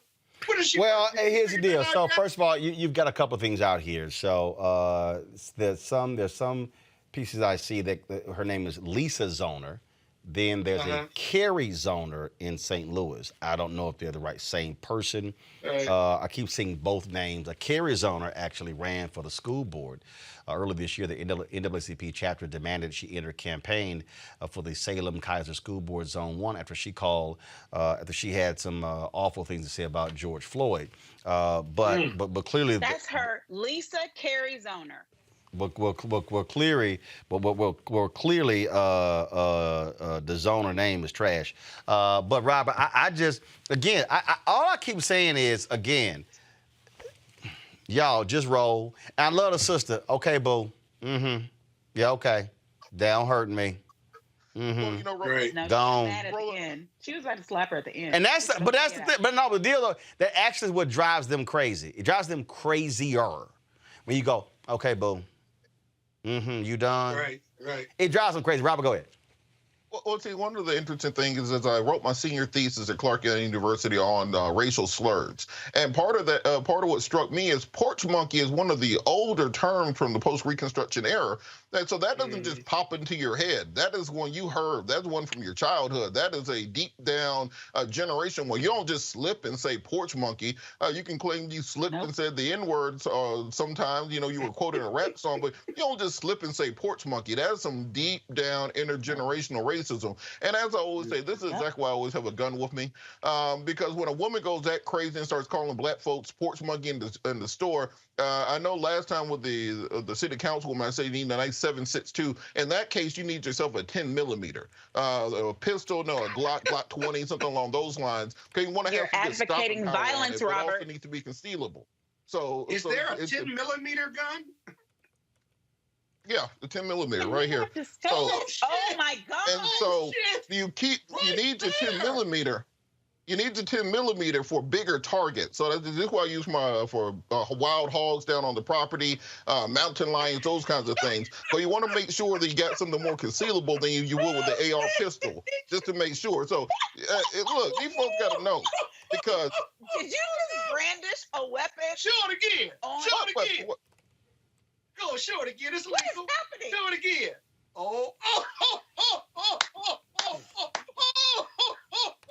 So look, I keep telling these people. Roland, you can't be showing that shit, man.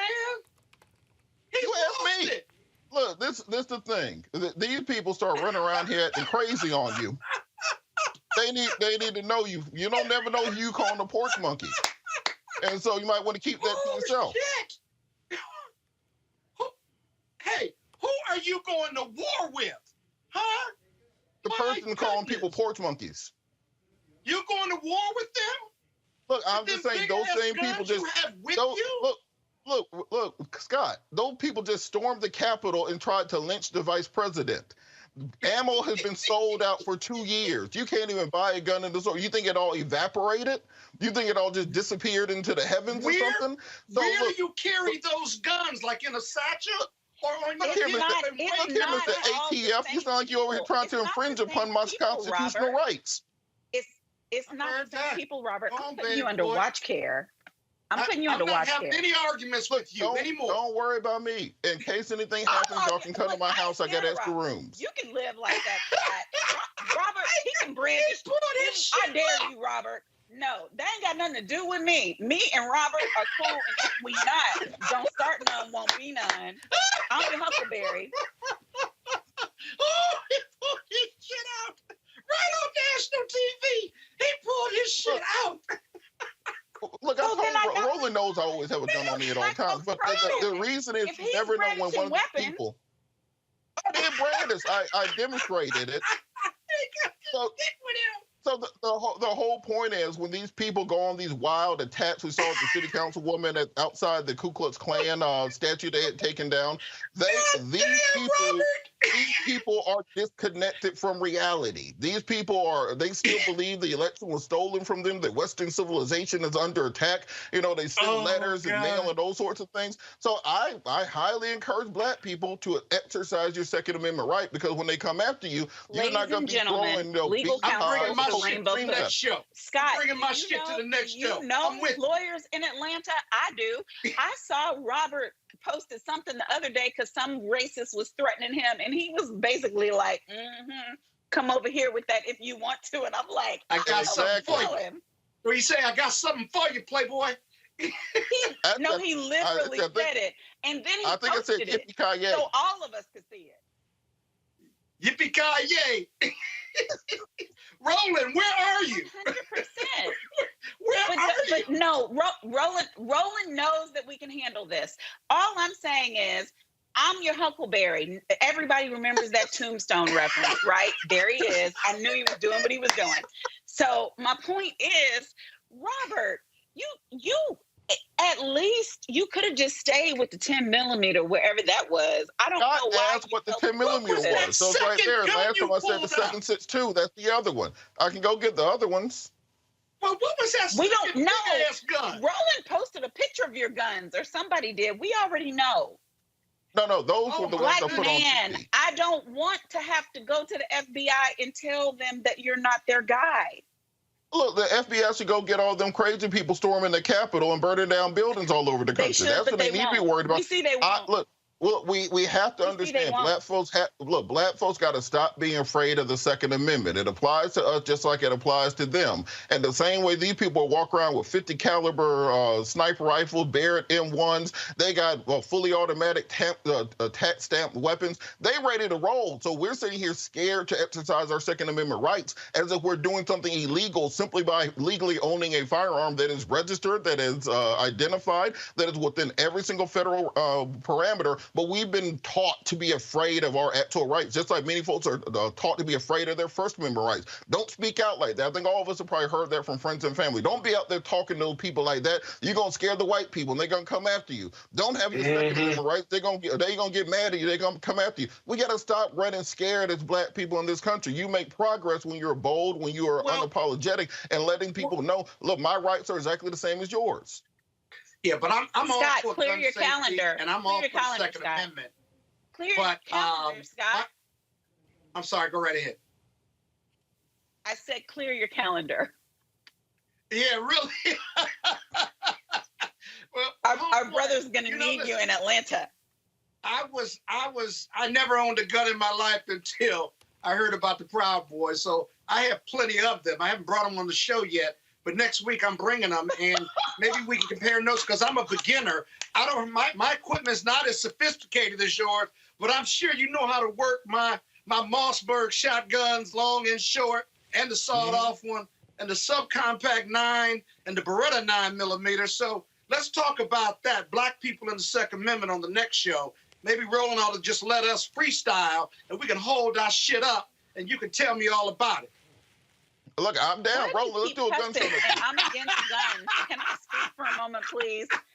I am against guns, and Roland is now a member of Guy. Because you know what? You know what Robert reminded me of? Tupac used to say, throw him up, right? Throw him up, right? He threw up his shit, his guns. But I was only throwing up my fingers because I was so naive. But right now, I am against guns. And I will debate it at a later time because I'm not against guns. But we're gonna get you a little 9mm. Roland is having a give peace a chance. His dashiki. That's how you give peace a chance. You get yourself a nice subcompact 9mm with a piece, like Medea.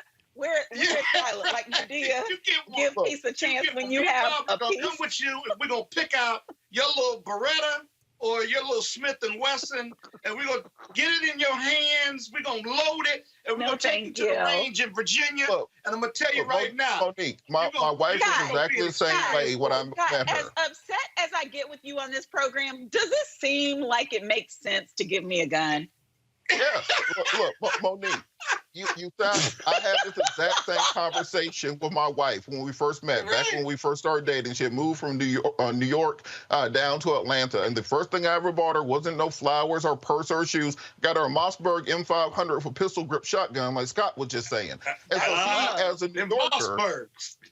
She, as a New Yorker, looked at it and was scared of it. She had been taught this pathology her whole life that guns are associated with crime, associated with evil, associated with killing, until people started breaking into her apartment complex, stealing catalytic converters, and dragging women off. At that point, we were right at the shooting range, and she knows how to use it proficiently. And I got her subcompact 9 for her to be in her purse because we have a house in Atlanta, we have a house in Baltimore. I don't know if you noticed, people are wilding out of places. I got it. You know what, Robert?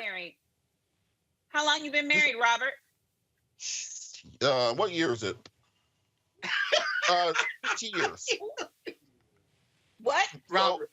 6 years in. So look, I'm just saying, you have to understand they have to be protected. Dude, by year 10, you either get rid of those weapons or you exit the premises. No, she helped. We got to get Erica. Now.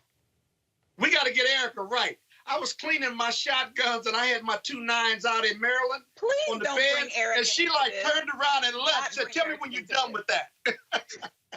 It's a pathology. I've had guns around since I was 2 years old, and none of them have ever hopped up and shot anybody on their own. None of them have ever just magically went on a crime spree and shut up a school or anything. They're tools like any other tool. That's why I said to you, you haven't had a black woman around as a wife for 10 years since you were 2 years old. So when you get to the decade mark, you call me.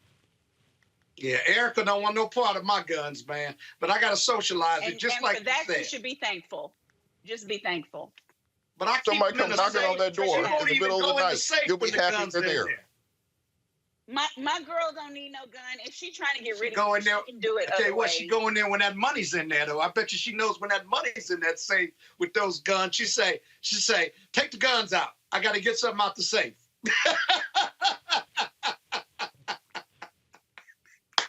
Y'all done? Yeah, I think we done. Because y'all, not now one of y'all can ever open your damn mouth to say never let your asses talk. No, we talked tonight. Thank you, Roland. You can't ever say that bullshit, again. but we Never, talked tonight. I agree. not now, ever. But Roland, did you see his guns? Yeah, I saw his gun. Hardware? Yeah, stop talking. I got to pay some bills. I'll be back. Before Till's murder, we saw struggle for civil rights as something grown-ups did. I feel that the generations before us have offered a lot of instruction. Organizing is really one of the only things that gives me the sanity and makes me feel purposeful. When Emmett Till was murdered, Yeah. that's what attracted our attention.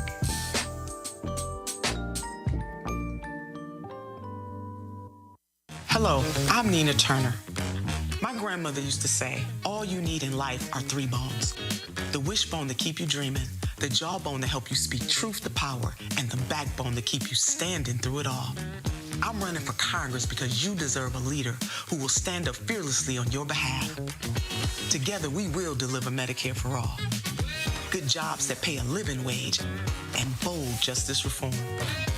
I'm Nina Turner, and I approve this message. Hey, y'all, join the blackest bus in America and hundreds of organizations on a freedom ride for voting rights. From June 18th to June 26th, join our caravan for rallies in cities and states from Louisiana to Virginia. And on June 26th, you can join us in Washington, D.C., or host a voting rights event in your own city. To learn how to get involved, text Freedom Ride to 797979.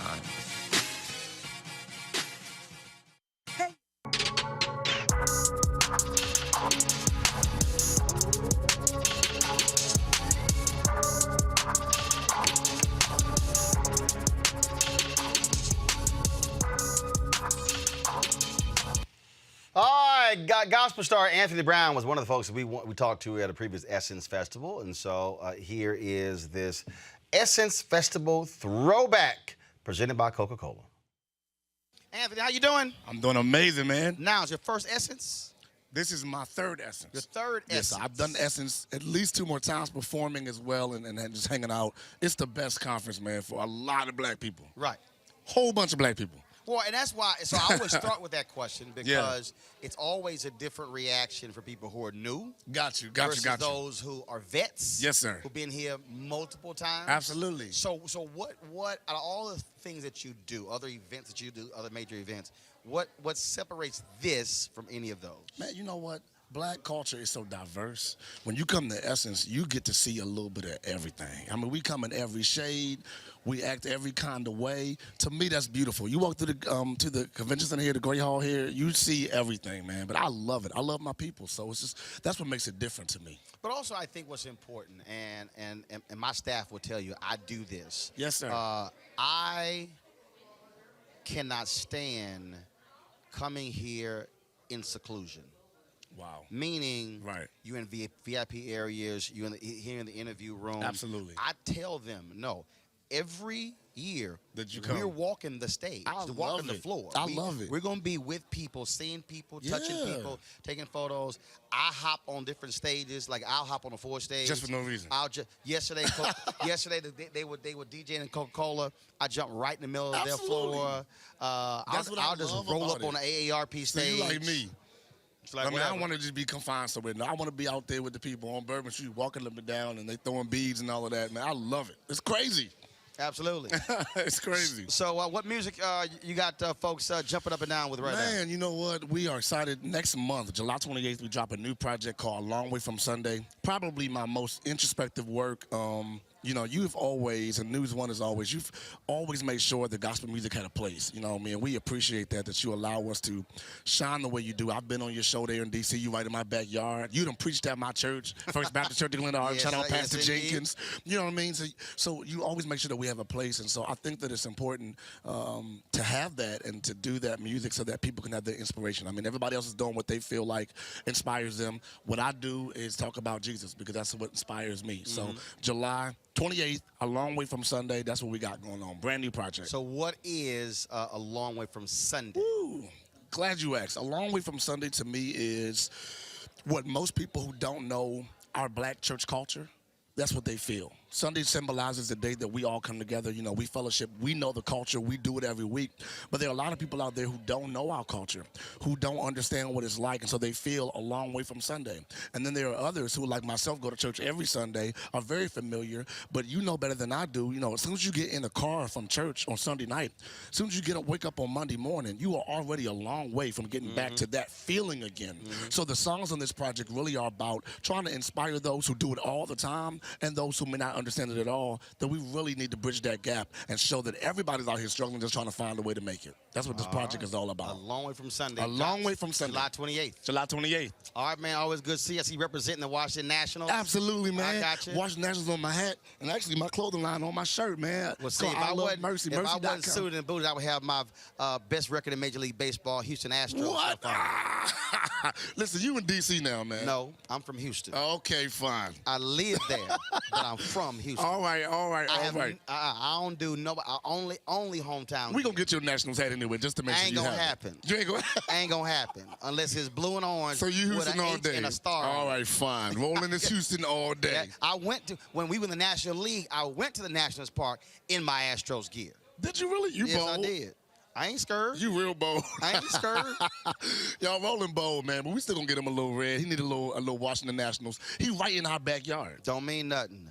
Houston Astros, best record in Major League Baseball. Oh my goodness, here First we go. Place. I'm just saying. Appreciate it, man. Thank Always you good so seeing much. you. Yes, I appreciate it. Yes, sir.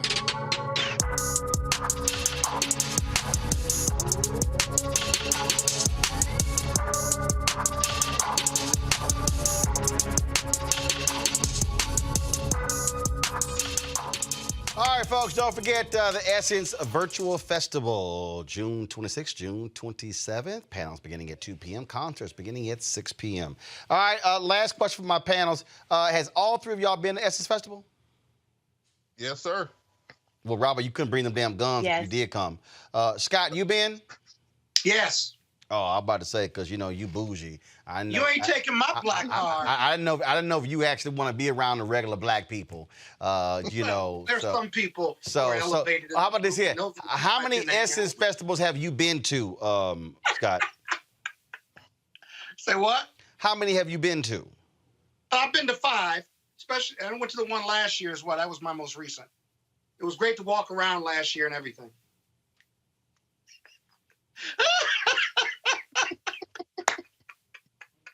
Robert, how many you been to?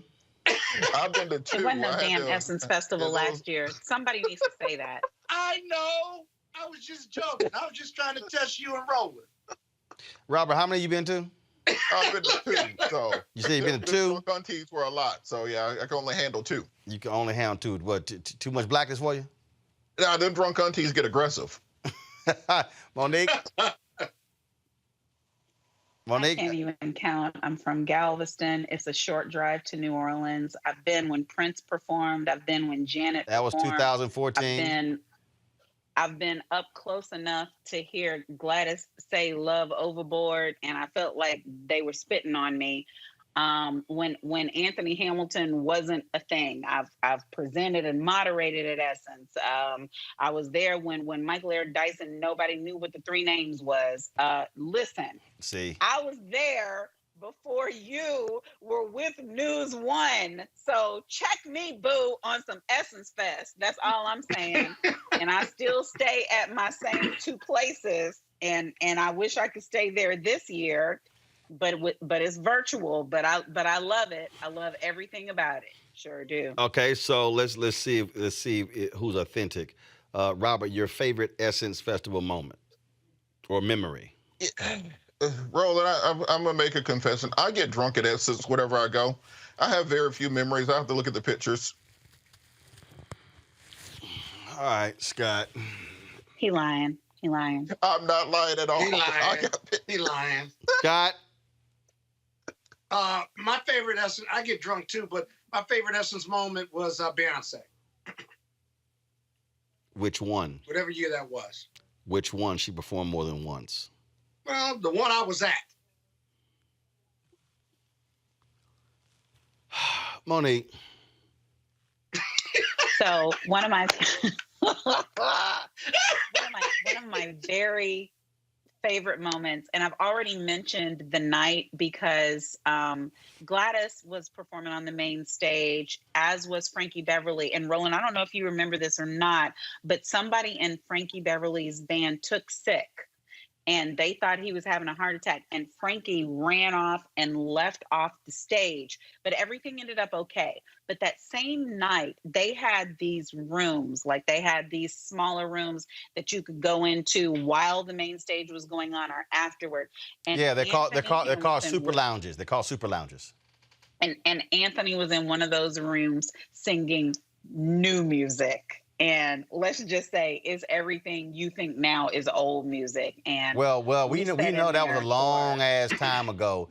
If Anthony Yes. Hamilton was singing in the Super Lounge, so he yeah, that was was singing new music in the Super Lounge. That's one of my favorite memories. But my other favorite memories are things like, let me get in a whole lot of trouble, sitting with Omarosa and having a crab cob salad. You know, I got food memories. Cafe Du Monde with my cousin Shannon. I relish in going for shrimp and grits. I enjoy everything. The verticals that you've done, that Mike and Marcia have done, all of it. I love all of it. I love the entire experience. Well, I certainly have been to a number of Essence festivals, and the first one I went to was awesome, and that was where it was crazy because I was up in somebody's suite, and it was wild to actually see Frankie Beverly Mays performing and black folks doing line dances in the seats, on the floor, on the stage. And Scott, you don't have this experience, but that first Essence Festival, I was in the suites. The next year, I was actually stage right when Mays performed. Stage. I was actually on the stage. Now, stage. I know you don't know that experience, but it was interesting. So it was interesting to see the whole stadium doing the line dance from the suite up high, and then the next year to see them doing the same line dance from the stage. I got video of both. Won't he do it? I got video. Won't he do it? I got video of both of them, and when she say "won't he do it," she's not talking about Scott Bolden. So y'all got way classier experiences than mine were. Well, that's what happens when you don't drink. Yeah, y'all. So when you don't drink, you then remember when you don't drink, you remember there's a concert at night. I passed out in that Popeyes over there. Hey, I gotta go. You know the Popeyes on Canal Street? I passed out in there one time. After 8 o'clock. Can I go? Scott. As long as I can come back next week. Scott, you could have left an hour ago. Well, I don't want to be rude to you, you know? Yeah, man, your computer wasn't working earlier, so we had to drop you and bring you back. But anyway, y'all, don't forget Virtual Festival, June 26th, 27th. And so please check it out. We're going to be online. And then, of course, on June 28th, we're going to do a recap of the first weekend of Essence Virtual Festival, and then we'll be back on July 5th for another recap. So y'all know how we do. If y'all want to support what we do here, Roland Martin Unfiltered, please join our Bring the Funk fan club. Every dollar you give goes support what we do. Cash App, $RM Unfiltered, PayPal.me/R Martin Unfiltered, Venmo.com is /RM Unfiltered. Zelle is Roland@RolandSMartin.com, Roland@RolandMartinUnfiltered.com. All right, y'all, just a couple of more weeks and we're in this space right here. We're moving. And so you can, let me tell you how normally we switch cameras. Y'all, we took the other 3 cameras out. We only got 1 camera in here. So we're packing up in the office, moving to our new location. I showed y'all what it looks like. It's fantastic. I cannot wait to tell y'all what we got next. And so y'all know how we do. We keep it real, keep it honest. And plus, y'all know can't nobody on MSNBC, CNN, Fox News, ABC, CBS, none of them rock some aviators. That's how we do it on Bring the Funk. I'm just saying. That's how we roll. All right, y'all. I'm going to see y'all tomorrow right here, Roland Martin Unfiltered. To all my Texans, yo, now the rest of the country know how we feel. Juneteenth being a national holiday. The bill passes the U.S. House 414-14, now goes to the desk of President Joe Biden to sign into law. I'm going to see y'all tomorrow.